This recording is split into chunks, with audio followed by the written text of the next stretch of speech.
नारद ने उसे इस व्रत को स्वीकार करने का लालच दिया और उसे बताया कि यदि वह इस तुलाभरण को करने में सफल हो जाती है तो श्री कृष्ण का उनसे प्रेम कई गुना बढ़ जाएगा।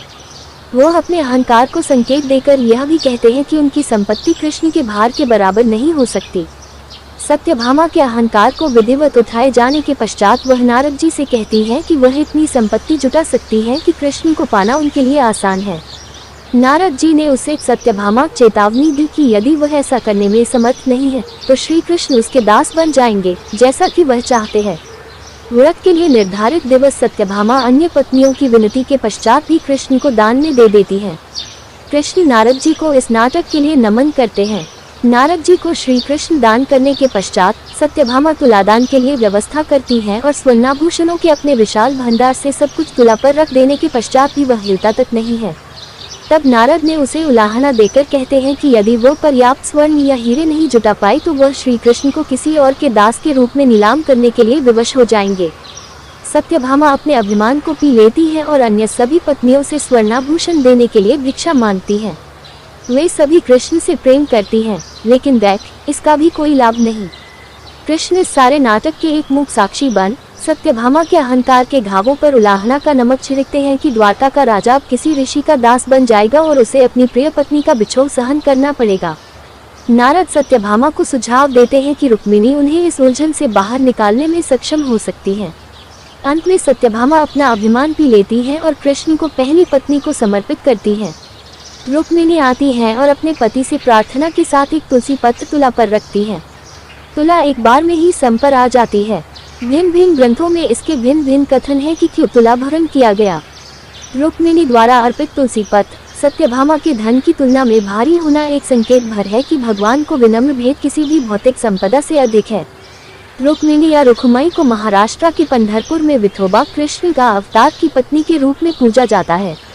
माना जाता है कि 1480 में रुक्मिणी देवी के सेवक संदेशवाहक इस दुनिया में वादिच तीर्थ 14801600 के रूप में प्रकट हुए, जो माधवाचार्य परंपरा के सबसे बड़े संत थे।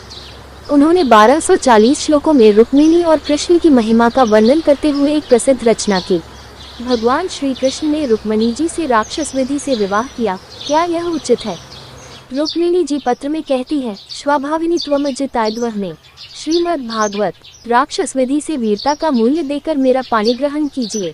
विवाह के 8 प्रकार 1, ब्राह्म 2, देव 3, आर्ष 4, प्राजापत्य 5, आसुर 6, गंधर्व 7, राक्षस 8, पैशाची उत्तरोत्तर अधम माने गए हैं। समाधान, निंदनीय है राक्षस विवाह। मनुस्मृति के अनुसार जब कोई पुरुष किसी स्त्री विशेष को अपनी भार्या बनाना चाहता है और स्वयं स्त्री, उसके परिवारजन अथवा समाज इस संबंध के लिए सहमत नहीं है, तो हरण कर उसे अपनी वधू बनाना राक्षस विवाह कहलाता है।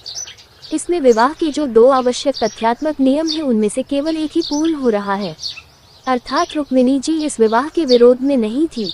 जब कभी भी राक्षस विधि से कोई पुरुष किसी स्त्री का हरण करके लेकर जा रहा होता है तो उस समय वह स्त्री 8 स्वर में अपने परिजनों एवं समाज को सहायता के लिए पुकारती है, जबकि यहाँ इस परिस्थिति में ये सब कुछ नहीं हुआ। रुक्मिणी जी ने स्वयं श्री कृष्ण को निमंत्रित किया था और वह स्वयं उनका हाथ पकड़कर रथ पर विराजमान भी हुई थी, अतः ये स्वयंवर की श्रेणी में आता है, अर्थात स्त्री ने स्वयं ही वर का वरण किया था। वह इस विवाह के पक्ष में थी। इसमें विवाह के जो 2 आवश्यक अध्यात्मवादी बंधन है उनमें से केवल एक ही पूर्ण हो रहा है। कोई इस विवाह के पक्ष में नहीं था तो वह केवल ज्येष्ठ भ्राता राजकुमार रुक्मी था। इस विवाह को शास्त्र भले ही राक्षस विवाह की श्रेणी में रखते हो, वास्तविकता में वही प्रकार से स्वयंवर ही था। उपरोक्त श्लोक में भी यह स्पष्ट रूप में प्रतिलक्षित हो ही रहा है कि रुक्मिणी जी ने ही संदेश के द्वारा श्री कृष्ण से स्वयं आकर उन्हें लिवा ले जाने का अनुरोध किया था, तो इसे एक प्रकार का स्वयंवर भी कह सकते हैं और स्वयंवर कभी भी निंदनीय नहीं रहा है। देवी रुक्मिणी का हरण उनके द्वारा भेजे गए संदेश के अनुसार ही हुआ। सबसे महत्वपूर्ण तथ्य यह है कि जब कृष्ण ने रुक्मिणी का विवाह के लिए हरण किया तो रुक्मिणी ने स्वतः हाथ पकड़कर कृष्ण को रथ पर चढ़ाया और रथ भी हाँका, समाज को ये दिखाने के लिए कि यह सब उनकी पूर्ण सम्मति से हुआ। उन्होंने मन से तो कृष्ण को पति रूप में हरण के पूर्व ही स्वीकार कर लिया था। अतः नियमानुसार अगर स्त्री अपनी इच्छा से विवाह प्रस्ताव भेजती और स्वीकार करती है तो उसका हरण होने के पश्चात भी ऐसे विवाह को राक्षस विवाह की श्रेणी में न रखकर गंधर्व विवाह की श्रेणी में शास्त्रोक्त माना जाता है।